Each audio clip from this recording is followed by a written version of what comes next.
పనిచేస్తున్న ఆర్డీఓ హరిప్రసాద్ గారు రావడం జరిగింది. కానీ ఆయన వెంటనే కలెక్టర్ గారికి ఏమీ ఇన్ఫార్మ్ చేయలేదు. ఒకటి తర్వాత ఫైర్ ఎక్కడైతే వచ్చిందో ఫైర్ ఇన్సిడెంట్ ఎక్కడైందంటే అది ప్రొహిబిటెడ్ ల్యాండ్స్ సంబంధించి 22A సెక్షన్ ప్రకారం కొన్ని ల్యాండ్స్ని ఎగ్జామ్షన్ ఇవ్వాల్సినటువంటి ఆ సెక్షన్లో జరిగింది. అంటే ఇది చాలా చాలా ముఖ్యమైనటువంటి క్రూషియల్ క్రిటికల్ సెక్షన్. అది ఆర్డీఓ ఆఫీస్లో చాలా క్రిటికల్ సెక్షన్. అంటే ఎక్కువ అవకతవకలు జరిగే అవకాశం ఉన్నటువంటి సెక్షన్ అది. అంటే పొరపాటు జరిగే అవకాశం ఉన్నది, ఫేవరెటిజం చూసే అవకాశం ఉన్న సెక్షన్లో ఫైర్ ఇన్సిడెంట్ జరగడం ఇది ప్రత్యేకంగా కొంత అనుమానాలకి తావిస్తూ ఉన్నది. ఆ తర్వాత లోపల ఉన్నటువంటి కొన్ని ఫైల్స్ ఖాళీ ఉన్నాయి. అది ఎటు నుంచి ఫైర్ వచ్చిందని చెప్పి చూడటం జరిగింది. పక్కనే సబ్స్టేషన్ ఉండటం వలన మేము ఎలక్ట్రిసిటీ డిపార్ట్మెంట్ వాళ్ళతో అంటే సదరన్ పవర్ డిస్కమ్ వాళ్ళతో అయితేనేమి అదేవిధంగా ఎలక్ట్రికల్ ఇన్స్పెక్టర్తో కూడాను విచారించడం జరిగింది. వారు చెప్పిన దాని ప్రకారం బయట నుంచి లోపలికి వచ్చి షార్ట్ సర్క్యూట్ అయ్యే అవకాశం కనపట్టలేదు అని. అంటే పక్కనే సబ్స్టేషన్ ఉంది కాబట్టి వోల్టేజ్ ఫ్లక్చుయేషన్స్ ఉండవు. అదేవిధంగా కొద్ది రోజులుగా ఫ్లక్చుయేషన్ కూడా లేదన్న విషయం కూడా మీరు గమనించారు. అంటే రికార్డ్స్ అంతా ఉంటుంది వాళ్ళ దగ్గర. ఆ రికార్డు ప్రకారం వోల్టేజ్ ఫ్లక్చుయేషన్ ఏదో అయిపోయి షార్ట్ సర్క్యూట్ అయిపోయింది అంటానికి అవకాశాలు తక్కువగా కనిపిస్తున్నాయి, దాదాపు కనపట్టలేదు. బయట నుంచి అయితే అసలు అవకాశం లేదు. సరే ఇంటర్నల్గా ఏమైనా అయ్యే అవకాశం ఉందా చూస్తే ఎలక్ట్రికల్ ఇన్స్పెక్టర్ చెప్పిన ఇన్ఫర్మేషన్ ప్రకారం ప్రాథమికంగా అది కూడా జరిగినట్టుగా అనిపించట్లేదు. అంటే లోపల జరిగినట్టుగా అనిపించట్లేదు ప్రస్తుతానికి. ఇంకా విచారణ చాలా జరగవలసి ఉన్నది. ప్రస్తుతం ప్రాథమికంగా తెలిసిన విషయం ప్రకారం అనేక అనుమానాలకు తావస్తున్నది.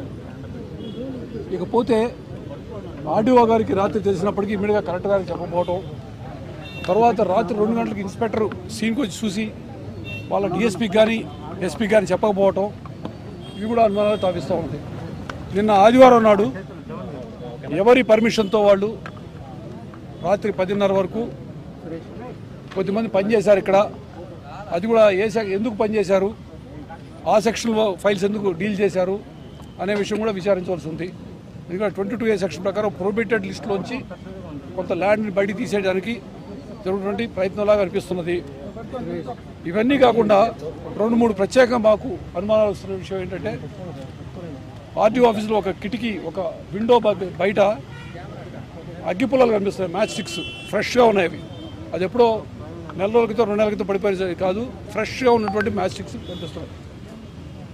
అది కాకుండా కొంచెం దూరంలో ఆర్డీఓ ఆఫీస్ ప్రెమిసెస్లోనే కొంచెం దూరంలో అంటే కాలిపోతే బయట ఇసిరేస్తే అక్కడే పడి ఉంటాయి ఫైల్స్. కానీ కొంత దూరంలో అంటే సుమారుగా ఒక 50 అడుగుల దూరంలో ఇంకా కొన్ని ఫైల్స్ కాలుతూ ఉన్నాయి.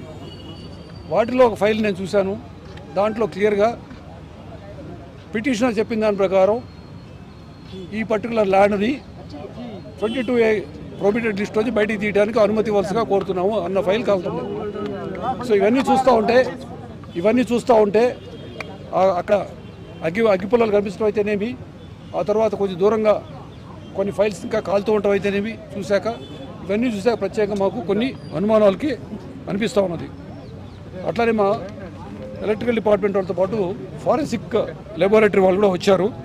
వాళ్ళు ఇచ్చిన దాని ప్రకారం కూడాను బయట షార్ట్ సర్క్యూట్ అయ్యే అవకాశం లేదు, లోపల కూడా షార్ట్ సర్క్యూట్ అయ్యే అవకాశం లేదని చెప్తారు. ఎందుకంటే అక్కడ వైర్లు కాలిపోయినప్పుడు బయట పైన ఉండేటు ఇన్సులేషన్ అంటారు లేదా ఎనామిల్ అంటారు, అది కాలిపోయింది. కానీ లోపల వైర్ అంతా కాలిపోయింది. నార్మల్ షార్ట్ సర్క్యూట్ మొత్తం కాలిపోద్ది, అది కాలేదని చెప్పి తెలుస్తూ ఉన్నది. ఈ సందర్భంగా ప్రత్యేకంగా చెప్పాలనుకుంటుంది ఏంటంటే ఇటువంటి ఫైర్ ఇన్సిడెంట్స్ అయితేనేమి చిన్నటువంటి ఆధారాలు మూసేయాలని సాక్ష్యాలు తారుమారు చేయడానికి కొన్ని ప్రయత్నాలు కొన్ని చోట్ల జరుగుతూ ఉన్నాయి. ఇది మన దృష్టికి వచ్చింది. ఈ మధ్యన విజయవాడలో కరకట్ట మీద కొన్ని ఫైల్స్ కాలబెట్టారు, దాని మీద కూడా దర్యాప్తు జరుగుతూ ఉన్నది. సో ఈ విషయంలో ప్రభుత్వం చాలా సీరియస్గా ఉంది, పోలీసు కూడా చాలా సీరియస్గా తీసుకుంటున్నాము. ఈ విషయంలో పబ్లిక్కి మేము చేసేటువంటి అప్పీల్ ఏమిటంటే దయచేసి మీకు ఏదైనా ఇన్ఫర్మేషన్ ఉన్నట్లయితే మాకు తెలియచేయండి. అది జిల్లా కలెక్టర్ ఆఫీస్కి కానీ. అందుకే నేను మీకు చెప్పగలిగిన విషయాలన్నీ చెప్పేశాను.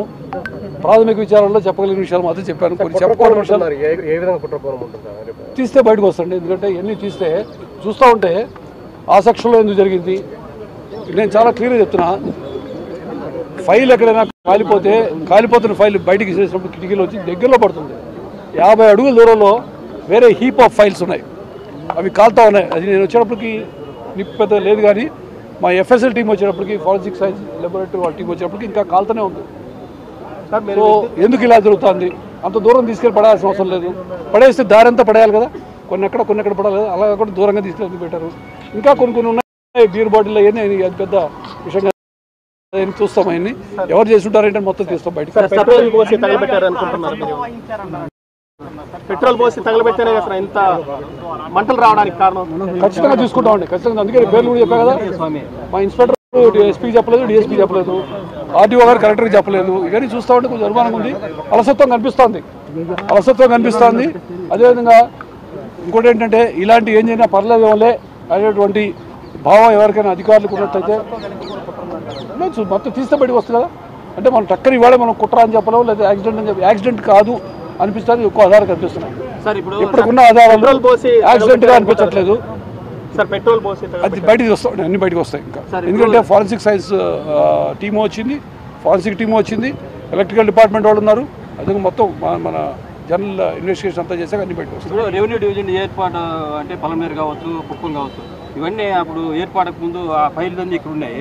మరి ఆ ఫైల్ ఇక్కడ ఉన్నాయి, పాతవి ఉన్నాయి, కుప్పం కావచ్చు, పలమనేరు కావచ్చు. అదే ఆ వివరాలు ఏం తీస్తామండి, అన్ని వివరాలు వస్తాయండి. ఎందుకంటే నాకు పూర్తి వివరాలు తెలీదు. కలెక్టర్ గారు ఉన్నారు, కావాలని మీరు కలెక్టర్ గారు ఉన్నారు కానీ అన్నీ ఉన్నాయి ఇక్కడ. కొన్ని ఫైల్స్ ఇక్కడే ఉన్నాయి, ఈ ఆఫీస్లో ఉన్నాయని తెలుస్తూ ఉంది. ఇంతకుముందు ఏదో మీరు చెప్తున్నారు కదా, పేపర్లో కూడా అక్కడ వచ్చింది, 982 ఎకరాల గురించి కూడా వచ్చింది. అన్నీ ఉన్నాయి, అన్నీ బయటకు వస్తాయి.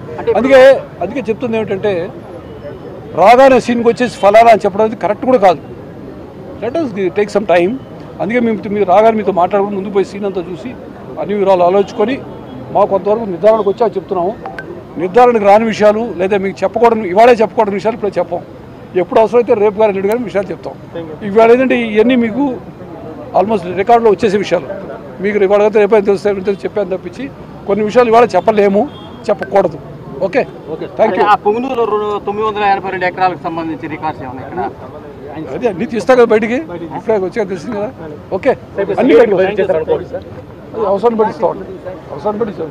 అందుకే ఆయన కూడా తీసుకొని వచ్చాం. ఎందుకంటే అవసరం అయితే మొదటి నుంచి ఇన్వాల్వ్ అయితే వాళ్ళ ఆఫీసులు కూడా, ఆయనతో పాటు వాళ్ళ ఆఫీసులు కూడా ఇక్కడ ఉన్నారు, వాళ్ళు కూడా అసోసియేట్ అవుతున్నారు. అందరం కలిసి ఇన్వాల్వ్ అయ్యి అవసరంలో మార్చేది. స్వయంగా ముఖ్యమంత్రి పర్యవేక్షణ చేస్తున్నారు. కరెక్ట్. ప్రస్తుతానికి ఉన్న టీమ్స్ పెట్టి చేస్తూ ఉండే, అవసరాన్ని బట్టి సిఐడికి ట్రాన్స్ఫర్ చేస్తాం, అక్కడ బట్టి టీమ్స్ ఫాలో చేయడం జరుగుతుంది. సార్ రేపు కూడా మీకు ఇక్కడే ఫీల్డ్ విజిట్ చేసి ఇవాళకైతే మేము ఇద్దరు ఇక్కడ ఉన్నాం. రేపు చూద్దాం, రేపు పరిస్థితి సార్ రేపు సంగతి చెప్తాను కదా. ఓకే సార్, రేపు చూద్దాం, రేపు చెప్తాం. మేము కూడా ఫాలో అప్ చేస్తాం. అదే మీరు ఉంటే మేము ఉండాలి కదా, అందువల్ల చెప్తాను. Okay okay, thank you. అదే మేము ఎవరికి విడిగా చెప్పలేదు, మీరు కంగారు పడ్డారు. అందరు కలిపి మాట్లాడి ఇక్కడికి వచ్చాం. మాకు వరకు ఫేవరెటిస్ అలా ఉండవు, అందరూ ఒకటే మనకి. మొత్తం ఎన్ని కేసులు? ప్రస్తుతం ఒకటే కేసు. ఎంత క్రైమ్ నెంబర్ అంతా? ఓకే, క్రైమ్ నెంబర్ చెప్తారు మా వాళ్ళు. ఓకే, రైట్ అండి, థ్యాంక్ యూ. మమ్మల్ని పని చేసుకోండి ఇంకా.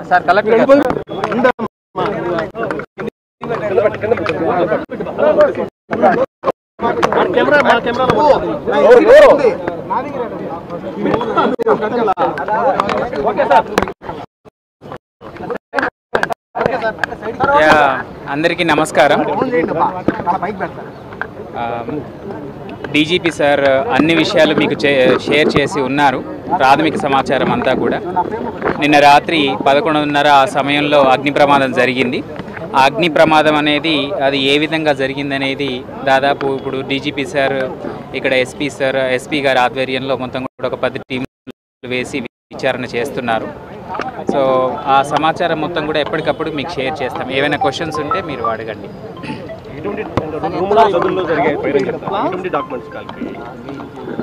ప్రధానంగా కూడా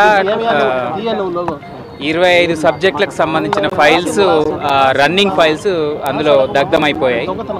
సో ఆ 25 ఫైల్స్ అంటే 25 సబ్జెక్టులు అంటే ఈ 22A డాటెడ్, అసైన్మెంటు, ఎలినేషను, దాంతోపాటు బర్త్ అండ్ డెత్, ఇలా అన్ని రకాల సబ్జెక్టులు 25 రకాల సబ్జెక్టులవి దగ్ధమైనట్టుగా మనకి ఇప్పుడు ప్రాథమికంగా తెలిసింది. ఆ ఫైల్స్ ఏంటివి, ఎలా దగ్ధమయ్యాయి, ఏ రకమైన ఫైల్స్ అనేటివి కూడా డిఆర్ఓ మరియు ఇతర ఆఫీసర్ల ఆధ్వర్యంలో కూడా టీమ్స్ వేయడం జరిగింది. సో అవి కూడా బయటికి తీస్తాము, ఏ ఫైల్స్ వెళ్ళిపోయాయి అనేది కూడా చూస్తాము. అయితే ఇప్పటికీ ఇక్కడ నుంచి బదిలీ అయిపోయిన వాళ్ళ అధికారులు కూడా వచ్చారన్నమాట. సీసీ ఫుటేజ్ సీసీటీవీ ఫుటేజ్ ఇప్పుడు మన పోలీస్ వాళ్ళు అది వెరిఫై చేస్తున్నారు, అవి డీటెయిల్స్ చెప్తారు. మరి ప్రీవియస్ వాళ్ళ అధికారులు వచ్చింది, వాళ్ళు ఎప్పుడు వచ్చింది, ఎందుకు వచ్చింది, ఆ వివరాలు కూడా తర్వాత ఎంక్వైరీలో పూర్తి వివరాలు తెలుస్తాయి. ముందే మాట్లాడడం కరెక్ట్ కాదు, చూస్తామని కూడా.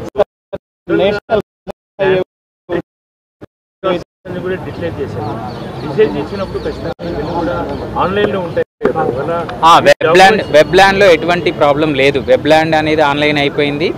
మిగతా ఏవైతే డిజిటైజేషన్ అయినా అవన్నీ డిజిటైజ్ అయి ఉన్నాయి.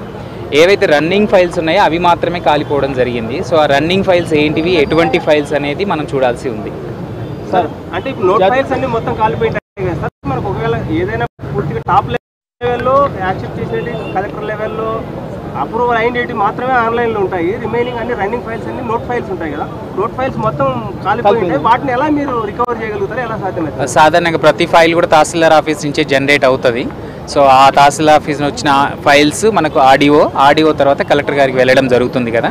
సో ఈ మధ్యలో ఉన్నటువంటి సబ్ కలెక్టర్ ఆఫీస్లో కాలిపోయినప్పుడు ఏదైనా మనకు అటు కలెక్టర్ ఆఫీస్కి వెళ్ళినవి కానీ లేదా తహసీల్దార్ ఆఫీస్ వచ్చినవి కానీ మనం కనుక చూసుకుంటే, టాలీ చేసుకుంటే ఖచ్చితంగా మనం పట్టుకోవచ్చు, ప్రతి ఫైలు తీసుకోవచ్చు. మనం